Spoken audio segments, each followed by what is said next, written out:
This episode of Marijuana Today Daily is brought to you by our friends over at Eaze, California's top one-stop website for legal marijuana delivery.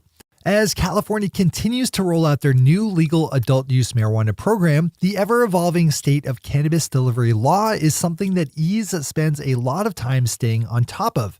This week, they announced some big news in that realm as they opened up new service in the city of Los Angeles. Now, if you live in LA and want access to top quality legal marijuana products that are delivered right to your door, usually in less than an hour, then you just need to pop over to eaze.com, where you can browse and buy in minutes. Folks living in Los Angeles are allowed to place their orders for legal marijuana delivery between the hours of 9 a.m. and 9:30 p.m. So if this spot is catching you between those times, you're good to go to get your delivery going. One last time, that's eaze.com, which is spelled E-A-Z-E. And don't forget to swing by eaze.com/blog for lots of helpful industry insight and analysis. Good morning, Marijuana Nation. It's Thursday, April 19th, 2018, and you're tuned in to episode 472 of Marijuana Today Daily. I'm your host, Shay Gunther, and I'll be walking you through today's marijuana news and headlines. As always, we have a full and busy day of cannabis news in our hands, so let's jump right into it. Our top story of the day starts us off in California, where yesterday the High Times Cannabis Cup was on the receiving end of some fairly devastating news, as the San Bernardino City Council voted 6-0 to deny a license allowing for cannabis use at this weekend's 3-day Cannabis Cup. This means the expected 20,000 attendees will not be able to use marijuana, nor will they be able to buy it from any of the vendors who were planning to be there to sell. This is today's top story, not because of those unfortunate and soon to be bummed out 20,000 cannabis fans, but rather because it's a pretty crushing blow to High Times Holding Corporation, the parent company of both High Times Magazine and the Cannabis Cup. Ellen Brockstein over at New Cannabis Ventures has reported on the company's building financial woes in recent weeks, and this loss of revenue and hit to their reputation comes at a time when the company's not very well positioned to absorb such blows. This could get more interesting in the coming days and weeks. We'll keep an eye on it. Tom Angel over at Marijuana Moments picked up on some news out of Washington, D.C., with Republican leaders in the U.S. House of Representatives killing in committee a proposed amendment introduced by Colorado Congressman Jared Polis that would have removed some of the financial restrictions on marijuana business banking imposed by the federal government. The 7-4 party line vote within the House Rules Committee scuttled Representative Polis's amendment and is just the latest in a long string of marijuana-related measures that have been outright blocked by Republican leadership in the Congress. Vice rounds out our top stories today with an exclusive look at racial disparities its writers found within the arrest records for marijuana-related offenses in Canada.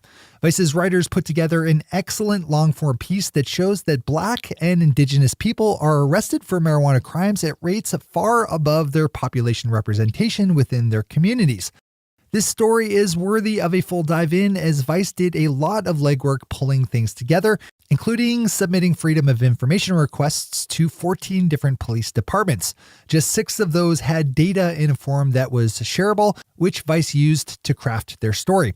This is an industry-wide problem that we certainly see everywhere down here in the US, so it's important to have a handle on all the nuance and details. You can't fix a problem that you don't understand. Those are our top stories for today. It's time for Marijuana Today Daily Headlines Blitz. Before we blitz it on headlines, let's quickly thank our sponsor, Eaze, California's top one-stop website for legal marijuana delivery. As I mentioned at the top of the show, the big news out of Eaze HQ this week is their just announced expansion into the Los Angeles market. Eaze is partnering up with local LA dispensaries, The Clinic, as well as the Perennial Holistic Wellness Center, who will fulfill all of the LA orders placed through Eaze's super easy to use online system. If you live in Los Angeles, then you know you're good to go to get your order started over at eaze.com. And if you live in a different part of the state, open up that same website to quickly check if Ease is active where you live. Ease has the entire state's various rules and regulations for delivery baked right into their system, so you'll always be on the right side of California cannabis law when browsing through ease.com. Learn just how easy it can be to order top quality legal marijuana products for delivery over at ease.com, which again is spelled E-A-Z-E. All right, time for the Blitz. Yesterday, the Illinois State House voted 99-1 in favor of a proposed measure that would allow parents to administer medical marijuana to their children at school. If enacted into law, the bill, which will now be deliberated in the state Senate, would give parents the right to give medical marijuana in non-smokable form to their children at school or on the school bus, as long as the child was a properly registered medical marijuana patient. Marijuana point of sales system and compliance platform Greenbits just announced that they've closed on a $17 million round of funding led by New York City-based investment firm Tiger Global. Marijuana industry investment firm Casa Verde Capital also participated in the Series A round, which brings Greenbits' total funding to $19.3 million.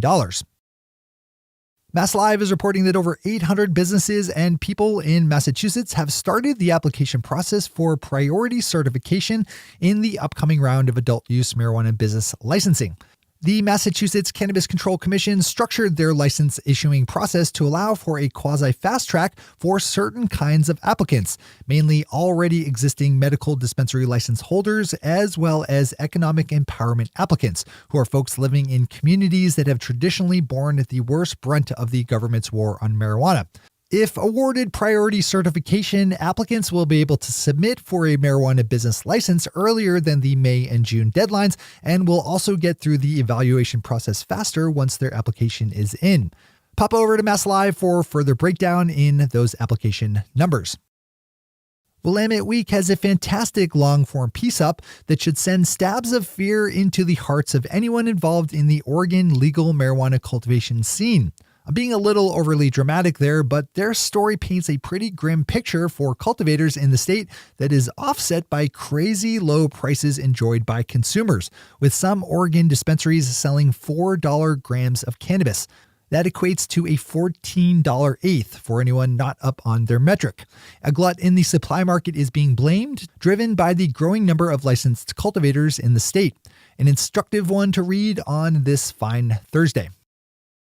The Colorado State Senate Judiciary Committee killed a proposed bill yesterday that would have set up a pilot program allowing for legal marijuana to be delivered.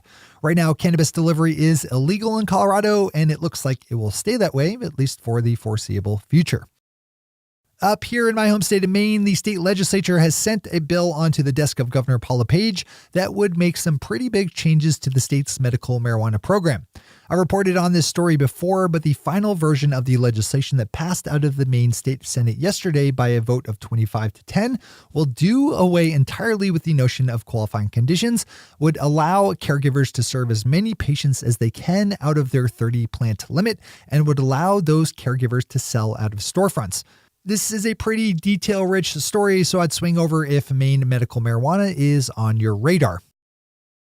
And finally for today, with tomorrow being April 20th, also known as 420, also known as our industry's high holiday, there's a story out of Washington, D.C. that makes me feel kind of old, only because I find myself in solid agreement with high school officials who took the step of banning baked goods from school this week in an effort to stave off their students celebrating 420. The principal of the Wilson High School in Washington, D.C. said her students would be barred from bringing in things like cookies, brownies, and cupcakes so they wouldn't be tempted to indulge in cannabis edibles. While they're not really dangerous per se, marijuana edibles can set people off into pretty bad places if they're overconsumed, and high school kids aren't always known for making the best decisions, so this seems like a pretty reasonable policy. Or maybe I'm just getting old. Those are the headlines and news for the day. I'll be back with you again tomorrow morning with another information-packed episode of Marijuana Today Daily. But in the meantime, if you have any stories to share or feedback to give, zip us an email to headlines@mjtodaydaily.com. And while you're clicking around the interwebs, swing over to our Twitter account at mjtodaydaily and visit our website at mjtodaydaily.com to find links to all the news we cover. Thanks to our sponsor, Ease, and to all of our awesome patron listeners for the support that makes this show possible. To join the lesser strengths of the patron listeners yourself, swing over to our website at mjtodaydaily.com and click on that big blue button at the top of the page that says Become a Patron. I'm your host, Shay Gunther. Thanks for tuning in, starting your day with Marijuana Today. Today.